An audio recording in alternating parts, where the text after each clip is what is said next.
hoy vamos a comenzar, toda la serie que vamos a comenzar hoy lleva este título, Contracultura, ¿sí? Y más o menos deben imaginarse por dónde vamos, ¿sí?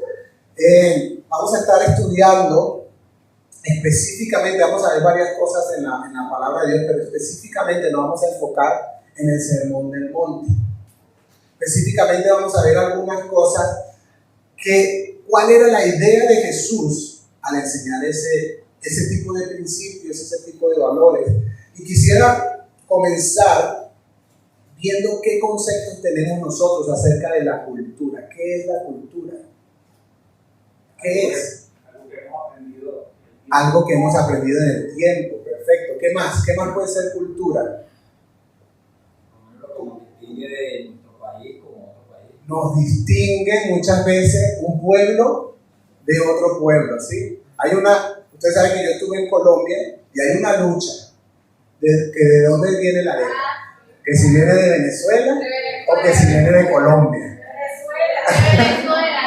Y allá dicen que de Colombia, que allá fue que se inventó. Y aunque son diferentes, yo disfruto las dos arepas. La arepa colombiana me encanta y la arepa venezolana también. Pero son cosas culturales. Mire, la palabra etimológica viene de dos palabras, cultivo y culto. Eso es lo que significa cultura. Dice, cada sociedad cultiva algo, ¿qué? Hábitos, costumbres, formas de hacer la cosa. Y lo cultivan por culto, por adoración a algo, a alguien, a algún ente, a alguna figura. Y usted se va a dar cuenta, sobre todo en Latinoamérica, que cada región tiene sus vírgenes, tiene sus santos, y si usted va para otro país se va a dar cuenta que tienen dioses diferentes. Y la cultura se adapta ¿a qué? A la adoración que prevalece en ese lugar. Eso es lo que vemos como cultura en la tierra, como cultura. Y la Biblia habla de dos culturas, ¿sí? Yo sé que en la tierra está llena de diversidad de cultura y eso forma parte del plan de Dios. Sí, por allá en Apocalipsis dice que de toda lengua, de toda nación, de toda tribu, el Señor levantará un remanente para Él. De toda, sí, allá no importa cómo lleguemos vestidos, ¿sí? Allá importa es lo que hay en el corazón y ya lo vamos a ver. Pero la Biblia habla de dos culturas mundiales, generales, que una quiere establecer principios y valores en contra de los principios de Dios. La Biblia lo llama Babilonia, un sistema de creencias contrario y aunque aquí comemos la arepa y en otros países no comen arepa, por ejemplo, Babilonia, que es un sistema espiritual del enemigo que establece que en Venezuela empiecen a levantarse personas que crean en el aborto y en otros lugares donde no comen arepa se levanten personas que creen en el aborto. Es un sistema de creencias, una cultura, yo no sé si usted lo ha visto, pero es una cultura que está tomando fuerza en este momento. Y la Biblia dice que va a empeorar, ¿sí? Y va a ser un sistema de creencias a nivel mundial. Todos vamos a empezar a abrazar ciertas cosas, espero que ni usted ni yo, pero la mayoría van a empezar a abrazar ciertos conceptos, ciertas ideologías, y esa es la cultura del mundo. Pero Dios habla de una cultura que es la que debería prevalecer, permanecer y guiar nuestras vidas, que es la cultura del reino de Dios. Y habla la Biblia que Dios levantará a su iglesia en los últimos tiempos con una cultura diferente. Y el término adecuado es con una contracultura. Yo le pregunto, ¿qué es más fácil? ¿Nadar a favor de la corriente o nadar en contra? Pero los creyentes estamos llamados a nadar en contra. Así que no es algo fácil. Así que no es algo sencillo. No es algo para tomarlo a la ligera y decir, sí, qué chévere, yo soy parte de eso. No, necesitamos tomar decisiones. Y ya lo vamos a ver. Hay todo un sistema que está empezando a llamar a lo malo bueno. Miren, y es impresionante. Yo he hecho preguntas en grupos cristianos. ¿Qué piensan sobre el aborto? Y me he encontrado respuestas diversas dentro de un mismo grupo de creyentes. Bueno, depende. Bueno, no sé qué. Bueno, hay que evaluar el caso. Bueno, lo otro. Y yo casi que me jalo los pocos pelos que tengo, ¿verdad? ¿Qué dice la Biblia al respecto de eso, por ejemplo? ¿Qué dice la Biblia respecto al divorcio? ¿Qué dice la Biblia respecto a toda la comunidad LGTBI? ¿Qué dice la Biblia de eso? ¿Sí? Ahí es donde la cultura del mundo empieza a afectarnos, porque aunque yo no abrace ciertos conceptos, posiblemente tampoco manifiesto una opinión, posiblemente tampoco manifiesto una posición seria y fija respecto a algún tema. Y vamos a ir hablando de eso. Y como primer punto, quiero especificar esto. Esto es una contracultura cristiana, porque pertenece a un reino distinto. ¿Y por qué quiero hacer esta aclaración? Porque el mundo, desde que existe, la contracultura ha existido. Es más, la misma comunidad LGTBI se dicen que ellos que van en contra de ¿qué? De la cultura, de lo que todas las generaciones han abrazado por años, hombre y mujer, que son los que tienen que ser pareja, que son los que se tienen que casar. Ellos van en contra de un pensamiento, lo llaman así, cultural o ideológico, costumbre. Y así como eso podemos hablar, pero se nos iría el tiempo, de muchas ideologías que hoy están lamentablemente incluso dentro de la iglesia, como por ejemplo el humanismo. El humanismo es una ideología filosófica donde el hombre es el centro del universo, donde el hombre tiene la potestad de decirle al universo cómo debe actuar a su favor. Y eso se mete en la iglesia cuando te predican o cuando escuchas una prédica, que todo lo que tú declares el Señor lo tiene que hacer. ¿Quién es el Señor? ¿Tú o Él? Entonces se empieza a mezclar, y eso es lo que la Biblia ha profetizado. Eso no me extraña, porque la Biblia dice que en los últimos tiempos habrá apostasía. ¿Saben qué es la apostasía? La mezcla de la cultura del mundo con la iglesia, donde parece que chévere, todo está bien, estamos reunidos para adorar a Dios, pero hay ideologías incorrectas que contradicen los principios de Dios. Vamos a encontrar que la Biblia, en general, es un libro de ¿qué? De mandamientos, de ordenanzas.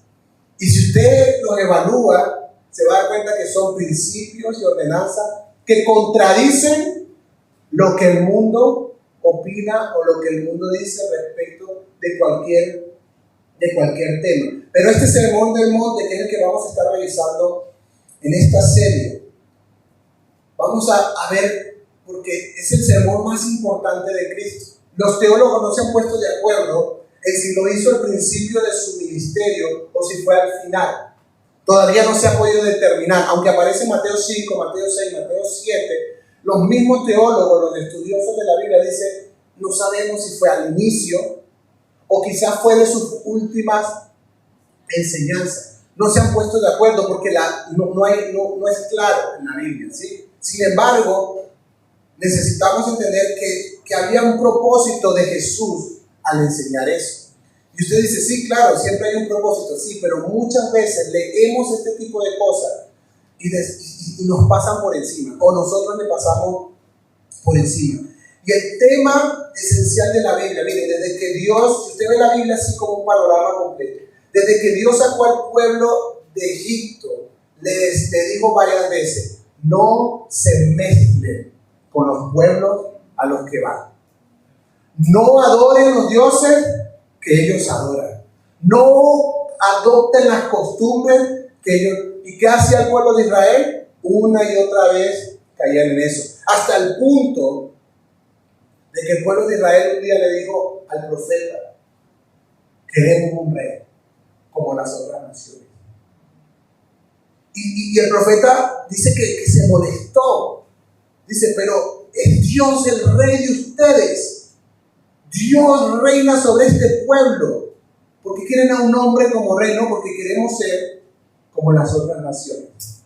Entonces, aunque siempre fue el principio de Dios desde el inicio, el pueblo quería ser como las otras naciones. Y muchas veces eso nos pasa a nosotros. ¿Sí? A veces, y ya lo vamos a ver, a veces el cristianismo se vuelve difícil, se vuelve complicado. Y ahí es donde decimos que quizás sería más fácil si lo hago de otra manera. Miren lo que dice Romanos 12:2, es un versículo que conocemos. No adopten las costumbres de este mundo, sino transfórmense por medio de la renovación de su mente, para que comprueben cuál es la voluntad de Dios, lo que es bueno, agradable y perfecto. Es un mandamiento bíblico. No adopten las costumbres del mundo. Pero en la práctica nos pasa mucho que adoptamos las costumbres del mundo. ¿Cómo resolvemos nuestros problemas? ¿Cómo resolvemos nuestras crisis? ¿Cómo manejamos nuestros hijos? ¿Cómo manejamos nuestra relación de pareja? Muchas veces con conceptos que hemos adoptado de este mundo, porque bueno, estamos en el mundo. En el mundo estamos creciendo, nos estamos desarrollando. Y es por eso que es importante tener claridad en que la cultura del reino de Dios es la que debería afectar nuestra vida. Y por eso necesitamos conocerla. El Sermón del Monte está lleno de un sistema de creencias, valores, normas, de cómo debería ser nuestra devoción a Dios, de cuál debería ser nuestra actitud hacia el dinero, de cuál deberían ser nuestras aspiraciones, de cómo debería ser nuestro estilo de vida, de cómo deberíamos manejar nuestras relaciones. Y todos estos principios y valores que encontramos ahí contradicen, lo vamos a ir viendo uno por uno, contradicen lo que el mundo dice al respecto. Por eso es una contracultura. Segunda de Corintios capítulo 10, versículo 3 al 5. Es verdad, dice la Biblia, que aún somos, ¿hay alguno aquí que no sea un ser humano? Es verdad. Y Pablo, parece una tontería, pero Pablo tiene que especificar algunas cosas. A veces necesitamos que nos expliquen las cosas como con plastilina. No sé si es solo a mí, pero a veces hace falta, ¿verdad? Y Pablo dice, es verdad que aún somos seres humanos, pero no luchamos como los seres humanos. Yo le pregunto, ¿cómo lucha usted?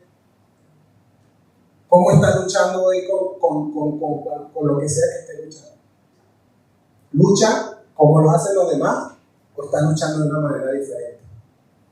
Pablo dice, es verdad, somos seres humanos. ¿Qué quiere decir eso? Hay luchas, hay aflicciones, hay crisis, hay pruebas, pero nosotros no luchamos como luchan los demás.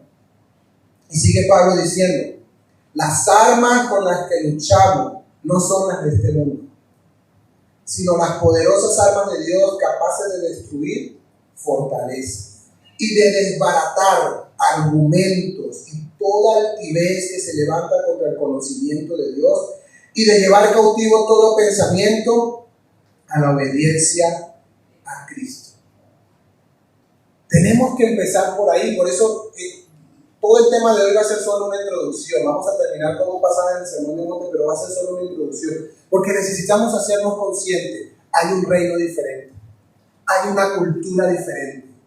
Y aunque no es fácil, estamos llamados a vivir de acuerdo a esa cultura, que va a ir en contra de la cultura del mundo, que va a ir en contra de las tendencias. Ustedes han visto las tendencias, ¿verdad? Los bailecitos de TikTok, qué chévere, son divertidos, ¿verdad? Y no hay ningún problema, ahí no hay peligro. El peligro son en las otras tendencias, en las tendencias que te van llevando a que abraces las cosas que Dios ha dicho que no, a que te acostumbres a ver cosas que Dios ha dicho no. Y por eso necesitamos la conciencia de que pertenecemos a un reino diferente. Miren, Jesús en su última oración antes de ser entregado hace esto, ora por sus discípulos, y en Juan 17 dice, yo les he dado tu palabra y el mundo, ¿qué dice? Los aborreció porque no son del mundo, como tampoco yo soy del mundo. Voy a quedarme ahí. Jesús dice, Padre, yo les he dado tu palabra. Y eso ocasionó algo. ¿Qué ocasionó? Que el mundo los aborrezca. Pero eso tiene una razón. No son del mundo. Así como yo tampoco soy del mundo. ¿Aborrecieron a Cristo cuando vino? ¿Sí? Al punto de matarlo, para que se cumpliera la ley de Dios. Pero pasó o no pasó. A los suyos vino y los suyos no le recibieron. Y Jesús le dice a sus discípulos en el Sermón del Monte que vamos a revisar, le dice, a mí me persiguieron, a mí me rechazaron. No crean que va a ser diferente con ustedes. Ustedes no son de este mundo. Pero ¿saben qué pasa? Y se lo digo como ser humano que soy, con el corazón que tengo. ¿A cuántos les gusta que nos rechacen? A ninguno. Es algo que detestamos, es algo que no nos gusta. No nos gusta sentir que no encajamos, no nos gusta sentir el rechazo. Y es por eso que cuando tengo un amigo que me dice que la gente nace homosexual, yo no me atrevo a decirle lo contrario, porque no quiero que me rechace, porque no quiero sentir que ya no pertenezco a su círculo. Pero Jesús dice, si mi palabra está en tu corazón y tú la has guardado, quiero que sepas que en muchas ocasiones el mundo te va a aborrecer. El mundo va a decir, miren, ¿y saben qué? Y el odio contra la iglesia está aumentando en el mundo. Y va a llegar a un punto de odio, que es cuando empieza la persecución contra la iglesia. ¿Y de dónde viene ese odio? De que ven a gente que, como no van de acuerdo a lo que ellos creen, los van a rechazar. Hasta el punto que desde el gobierno vendrá, ya está sucediendo en otros países, vendrá una persecución contra la iglesia, contra aquellos que no creen, que no piensan como piensan los demás. Sigue diciendo Jesús, no ruego, y me encanta, no ruego que los quites del mundo, sino que los protejas del mal. Esto a mí me emociona. El mundo te necesita. El mundo necesita hijos de Dios, creyentes en Cristo, creyentes en la Biblia, creyentes en la palabra de Dios, que cambien lo que está sucediendo. Y Jesús dice, si los sacas del mundo, el mundo se pierde. Y eso lo vamos a ver en el Sermón del Monte también. Si los quitas, no va a haber nada que se pueda salvar. Por eso ora, no los quites del mundo. Te pido que los guardes del mal. Te pido que los guardes de la gente mala. Te pido que los guardes del ataque del enemigo. Guárdalos, Señor. No los quites del mundo. Sigue diciendo, ellos no son del mundo. Una vez más, amigo. Ellos no son del mundo, como tampoco yo soy del mundo. No somos. Y si hay algo que te puedes llevar esta tarde de la enseñanza, llévate esa frase. Yo no soy del mundo. Yo no soy del mundo. El reino al que yo pertenezco es otro.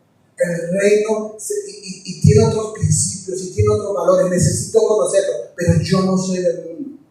Yo no hago las cosas como todo el mundo lo hace. Para mi vida aplican otros principios, otras leyes. Versículo 17. Santifícalos en tu verdad. ¿Qué dice? Tu palabra es verdad. Necesitamos ser santificados por la palabra de Dios. Versículo 18. Tal como tú me enviaste al mundo, así yo los he enviado. Por eso Jesús dice, no los quites. Y así, ¿cómo envió el Padre a Jesús al mundo? ¿Cómo lo envió? Dice la Biblia, lleno de gracia y de verdad. Lleno del poder del Espíritu Santo. Lleno de sabiduría. Lleno de conocimiento. Lleno de la verdad de Dios.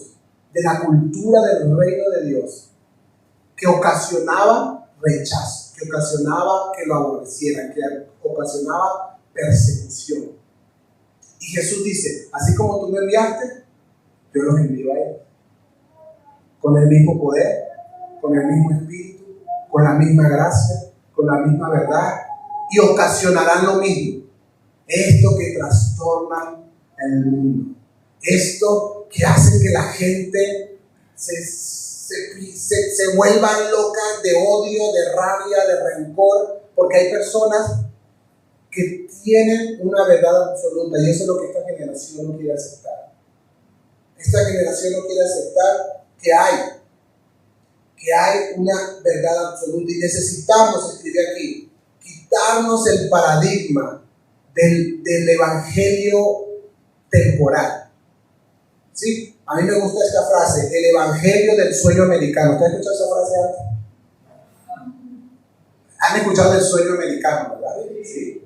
Bueno, a mí me gusta ahora decir el evangelio del sueño americano. ¿Sí? Un evangelio que te dice todo va a estar bien. Un evangelio que te dice tranquilo, Dios te va a proveer, Dios te va a prosperar, Dios te va a sostener, Dios te va a hacer que te multiplique, Dios te va a levantar. Y claro que sí, eso es parte del evangelio, pero también el evangelio es que te van a perseguir. También el evangelio es que van a poner a prueba tu fe. También el evangelio es que tienes que hablar la verdad, aunque eso implique perder amistades o incluso la relación de un familiar. Porque perteneces a otro reino, porque perteneces a otra ciudadanía. Punto número 2. Una pregunta que me hicieron. ¿Es pertinente el sermón del monte para el tiempo en que vivimos? ¿Se aplica? ¿Será que se aplica? ¿Será que? Porque primero es una cultura totalmente distinta, ¿verdad? A la cultura que tenemos, el oriente del occidente. Pero además, ya ahorita no usamos túnica, ya no usamos capa. Hay algunas referencias que quizás no se aplican a nosotros. Pero lo que creamos de esto es muy importante, porque en lo que vamos revisando, si creemos que no se aplica a nuestro tiempo, no lo vamos a abrazar de la manera correcta. No vamos a abrazar el principio que hay detrás de lo que... Y solo les voy a mostrar por encima, porque lo vamos a ver profundamente. ¿Qué habla el sermón del monte? A ver si es aplicable o no para nosotros. A ver si lo necesitamos hoy o no, porque quizás decimos, bueno, esto está chévere, está chévere en los principios, pero no se aplica para hoy. Ponme la siguiente, por favor. El sermón del monte habla del carácter distintivo del cristiano. El carácter que deberíamos exhibir, que deberíamos tener todos los cristianos. No estoy hablando de perfección, pero sí estoy hablando de carácter. La mayoría de los que han dejado la fe, de los que se han apartado de la iglesia, ha sido por un tema de carácter, ha sido por un tema de inmadurez. Y ahí vamos a ver, ahí está en el capítulo 5, del versículo 3 al 12, lo que Jesús dijo acerca de los creyentes. ¿Cuál es el carácter que deberían tener? Vamos a ver, el sermón del monte habla de la influencia del cristiano, de cómo esa comparación con la sal, con la luz, de cuánta influencia para bien tiene un creyente con el carácter correcto en la sociedad donde está. ¿Creen que necesitamos de eso hoy? Más que nunca. Lamentablemente, seguro usted ha escuchado, yo lo he escuchado, historias de líderes, de pastores, de personas con años en el cristianismo que terminan haciendo unas cosas terribles. Deberíamos tener una influencia para bien y terminamos teniendo una influencia para mal. También habla el sermón del monte de la justicia del cristiano. Ahí están los textos, todo eso es Mateo. Habla de cómo debería ser la devoción del cristiano, sin caer en apariencia, en la hipocresía. ¿Cómo deberíamos orar? ¿Por qué deberíamos dar? ¿Y cuál debería ser el corazón al dar? ¿Por qué deberíamos ayunar? ¿Y cómo lo deberíamos hacer? Porque recuerden que Él llegó a un tiempo donde había mucha religión, pero no había vida. Tanto es que le dice a los fariseos como sepulcros blanqueados, hipócritas, porque lavan el vaso por fuera, pero dentro están llenos de todo mal. Y eso, yo no sé si a usted le ha pasado, pero eso ha pasado en la iglesia de hoy, ¿sí? Donde nos enfocamos solo en la parte externa. No se ponga pantalón, póngase no sé qué, póngase la cosa, póngase lo otro, y todo ha sido lo que se ve. Pero necesitamos saber cuál es la devoción que el Señor quiere tener de nuestra parte. Eso lo habla Jesús en el Sermón del Monte. También habla de cuál debería ser la ambición del cristiano, cómo el cristiano maneja sus relaciones y cuál debería ser la entrega del creyente en la vida cristiana. ¿Cree que es pertinente para este tiempo? Yo creo que sí. Yo creo que necesitamos estos principios en nuestra vida. Y ahí están en la Biblia. Ahí está, pero qué rico que como iglesia vamos a poder ir viendo cada uno de ellos, ¿sí? Para que los abracemos, para que podamos vivirlos. Y ahí viene el punto número 3, porque también me han preguntado esto. Está chévere, está bien. El Sermón del Monte es interesante. Si alguno lo ha leído, se va a dar cuenta que está lleno de muchas cosas. La pregunta ¿es practicable? ¿Se puede practicar lo que está escrito ahí? Porque leerlo es fácil. Porque eso de amar al enemigo suena bonito. Pero en la práctica se puede practicar. Se pueden llevar estos principios a la práctica. Podemos vivir lo que ahí está Jesús hablando a sus discípulos. Porque una cosa es estar convencido de que viene de Dios, de que es aplicable para este tiempo, pero otra muy diferente es estar convencido de que yo lo puedo practicar. Porque quizás incluso podríamos pensar, no, hay personas que sí lo pueden practicar, pero yo, está difícil. ¿Sí? Yo he pensado así, no, sí, debe haber gente que lo practica, pero yo creo que esto es muy importante. Yo le voy a decir lo que pienso yo. Yo pienso que no son fácilmente practicables. Pero también pienso que no son totalmente inalcanzables. Voy a repetir eso. No son fácilmente alcanzables, practicables, pero no son totalmente inalcanzables. Creo que no cualquiera lo puede hacer. Para empezar, creo que solo un hijo de Dios, aquel que ha nacido de nuevo y que tiene en su vida el Espíritu Santo, tiene la capacidad de cumplirlo. El que no puede. Por muy altruista que sea, por muy entregado que sea, estos principios no los puede cumplir alguien que no tenga el Espíritu Santo en su vida. No puede. ¿Por qué? Porque acuérdense que no solo habla de obras que se ven, habla de pensamientos. Si ves a una mujer y la codicias en tu corazón, ya adulteraste. O sea, no son solo los hechos, es lo que hay en el corazón. ¿Sí? Cualquiera que insulta a su hermano será culpable de asesinato. Y empieza uno yo creo que no cualquier persona lo puede cumplir. Creo que es necesario que haya un nuevo nacimiento en la vida de una persona. Ese nuevo nacimiento que Jesús le habló a Nicodemo. Creo que es necesario que la persona se consiga con Cristo, acepte su señorío, acepte su poder sobre su vida, sea lleno del Espíritu Santo y comience a tomar decisiones para llevarlo a cabo. Pero no significa que son fáciles. Es más, Jesús termina diciendo, la puerta es pequeña, el camino angosto. ¿Qué quiere decir eso? Esto no es fácil. Tenemos el poder de Dios, tenemos el Espíritu Santo, pero hay que tomar decisiones difíciles. Hay que tomar decisiones difíciles. Otra vez les digo, quitarnos el evangelio del sueño americano y abrazar el paradigma del evangelio del Nuevo Testamento, donde la gente toma decisiones que saben que tienen un impacto en la eternidad, que saben que tienen un valor eterno, que aunque en este mundo no ganan e incluso en ocasiones pierden, saben que Dios tomará en cuenta sus decisiones y que tendrá un valor eterno. Cuando la persona decide no vengarse, cuando la persona decide pasar la ofensa, cuando la persona decide perdonar,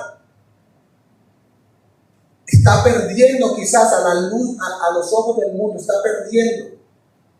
Pero esta persona está tomando decisiones difíciles, porque son decisiones difíciles, pero que saben que tienen un valor eterno. Entonces, solo los hijos de Dios, los que tenemos el Espíritu Santo, estamos capacitados para llevarlo a cabo, pero tenemos que tomar decisiones. En el camino, y todos estamos en ese camino, todos estamos en eso, tenemos que tomar decisiones difíciles, que sabemos que tenemos que tomar porque tendrán un valor en la eternidad, porque tendrán un valor más allá de la temporalidad de este mundo, porque veremos un poco más y diremos, aunque en este mundo no gane, yo sé que en la eternidad hay tesoros, hay coronas, hay galardones para cada uno de nosotros. Entonces creo que pueden ser alcanzados solo por aquellos que han experimentado un nuevo nacimiento.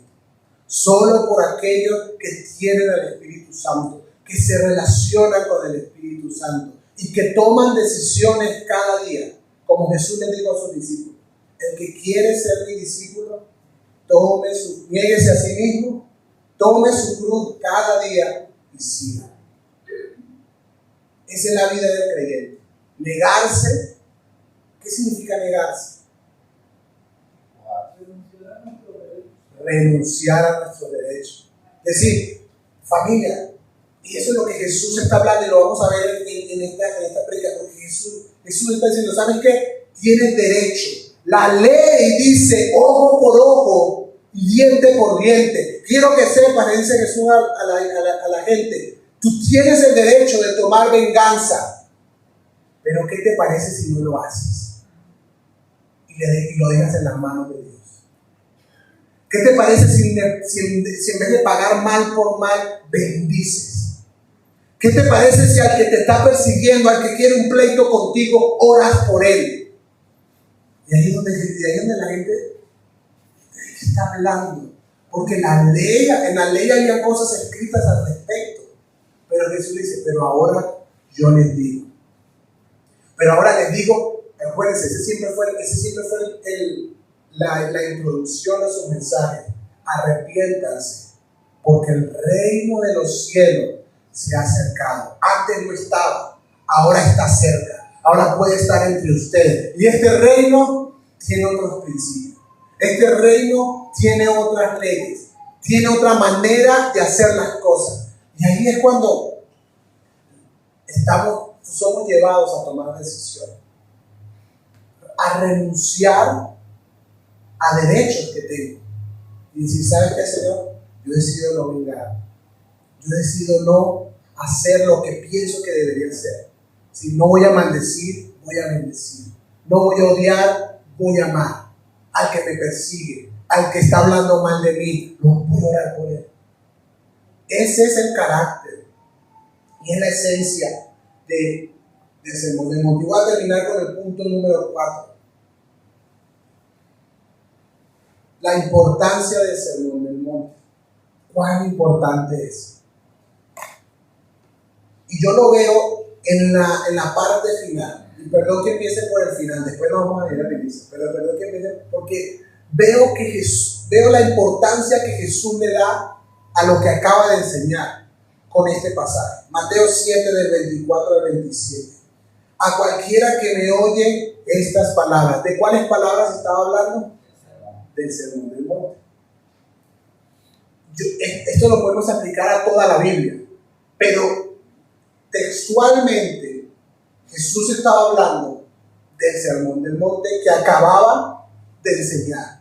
Dice, cualquiera que me oye estas palabras y las pone en práctica, lo compararé a un hombre prudente que edificó su casa sobre la roca. Cayó la lluvia, vinieron los ríos, soplaron los vientos y azotaron aquella casa. Pero esta no se vino abajo porque estaba fundada sobre la roca. Por otro lado, a cualquiera que oye estas palabras y no las pone en práctica, lo compararé a un hombre insensato que edificó su casa sobre la arena. Cayó la lluvia, vinieron los ríos, soplaron los vientos y azotaron aquella casa. Y esta se vino abajo y su ruina fue estrepitosa. Y esta es la importancia que Jesús le da a su mensaje. Fundamentos. Mire, algo difícil de ver a primera vista. Jesús está hablando, mire, de cosas que no son fáciles de reconocer. Porque Jesús está hablando, cualquiera que me oye, es decir, cualquiera que está aquí, escuchando la prédica, levantando sus manos, cantando, que van a la iglesia, que oran, que leen la Biblia, tienen vida de Dios. Pero la diferencia va a estar en dónde están fundados lo que construyen. Y Jesús dice, y eso depende de dos cosas: el que oye y hace. El que oye y hace. Es decir, que Jesús dice que es un tema practicable. Es decir, que Jesús dice que se puede llevar a la práctica. Y yo no estoy diciendo que no vamos a cometer errores. Yo no estoy diciendo que no nos vamos a equivocar o que va a ser fácil. Pero Jesús dice, esto lo puedes poner en práctica. Y la importancia que Jesús le da no es solo por un tema de que nos veamos bien como cristianos, sino que de que nuestra vida esté preparada para los tiempos de crisis.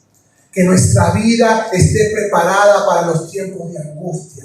Que haya un fundamento firme, que aunque la tormenta rece con nuestra vida, no me caigo, no me derrumbo, no se destruye lo que ha sido construido en mi vida. De eso está hablando Jesús. Porque los fundamentos de un lugar no son fáciles de ver. Si usted ve este edificio desde afuera, usted no sabe cuántos metros hacia abajo hay. A menos que tenga el plano y las especificaciones del ingeniero, usted no tiene ni idea cuántas columnas tiene, cuán profundas son, cuán firme. Es un terreno apropiado para el peso, no lo es ni idea. Hasta que viene la crisis, hasta que viene el temblor, hasta que viene la tormenta. Y decimos, sus fundamentos no eran fuertes. Sus fundamentos no eran firmes. Y me gusta porque Jesús no está diciendo que esto sea una verdad para algunos y para otros no. Dice, no, si tú oyes y obedeces la palabra, tendrás tiempos de crisis. No vas a poder evitarlo. Y si la oyes y no la pones en práctica, también tendrás las mismas crisis que tiene todo el mundo. La diferencia va a ser el fundamento. Jesús dice, quiero que le prestes atención. Y es lo que vamos a hacer en esta serie. Quiero que le prestes atención a todo lo que yo estoy diciendo, porque recuerden que son palabras de la boca del mismo Jesús.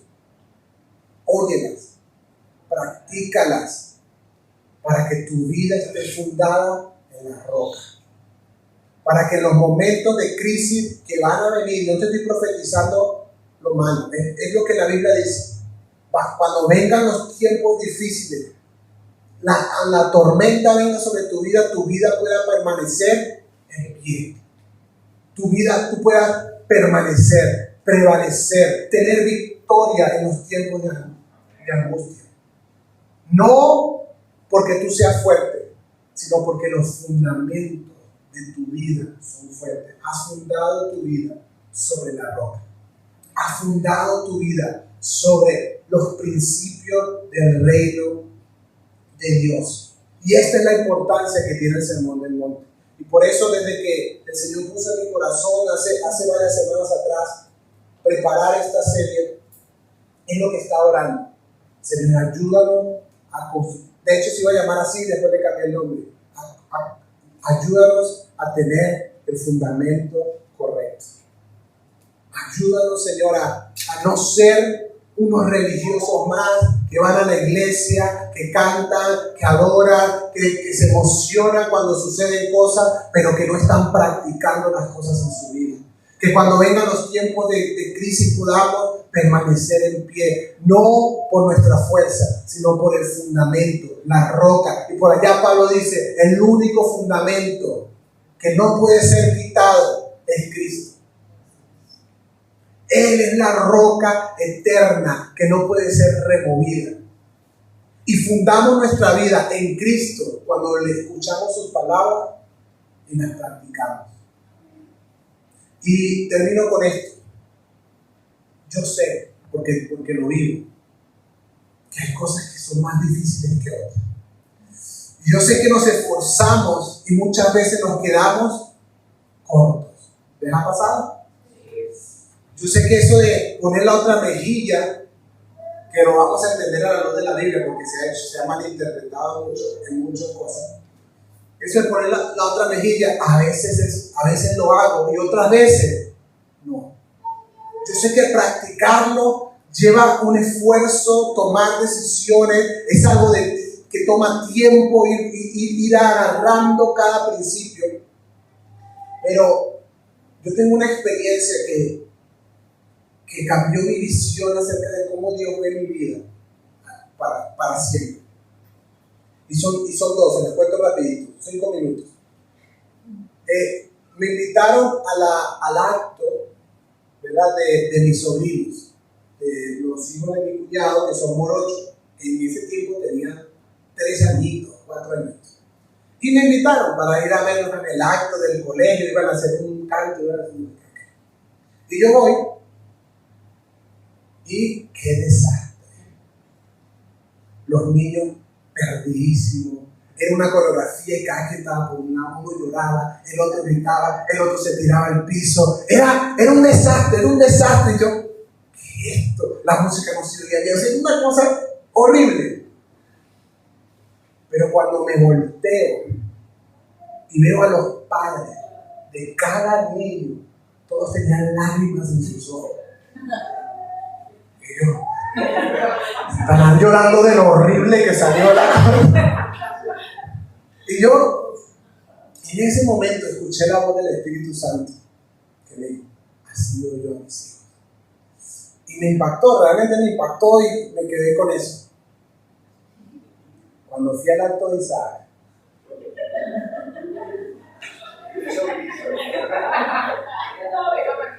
yo no vi ningún desastre. Estoy seguro que lo hubo. Eran niños. Está por allá, uno gritaba por allá. Y se me salían las lágrimas de mis ojos. Y el Señor me ministró de una manera, decía, así es. ¿Por qué? Porque esos niños se están esforzando para agradar a sus padres. ¿Por qué otra razón lo están haciendo? No hay otra. Se están esforzando. No les está saliendo del todo bien, pero el corazón del papá está lleno de ver el esfuerzo. Está lleno de decir, lo estoy intentando. Y yo creo que eso es lo que pasa en el corazón de nuestro Padre. Yo sé que no lo has logrado, dice, pero veo tu esfuerzo. Y quiero que sepas que lágrimas salen de mis ojos, dice el Señor. Me agrada que te estés esforzando en cumplir mi palabra. Me agrada que te estés esforzando en llevar los principios. Sé que es difícil, hijo. Sé que te cuesta. Sé que tu familia, tus amigos lo ponen difícil, pero me agrada ver tu esfuerzo. Y a mí el Señor me ha ministrado muchísimo con eso, porque lo escuchamos la semana pasada, las personas con las que más duros somos con nosotros mismos. Pero quiero que sepas, esto no se trata de perfección. Dios, que conoce tu corazón, sabe que te estás esforzando.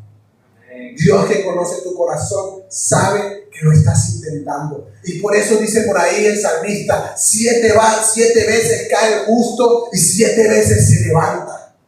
Porque no somos perfectos, pero Dios dice, tranquilo, levántate. Yo sé que lo estás intentando, sé que te estás esforzando, sé que me amas y lo estás haciendo por amor a mí, así como mi hijo bailaba los pasos que se acordaba por amor a su papá. por ver una sonrisa en el rostro de su papá. El Señor ve eso. El sermón del monte lo vamos a trabajar toda la vida para cumplir los principios que hay ahí. Toda la vida vamos a estar trabajando en eso. Pero no es perfección.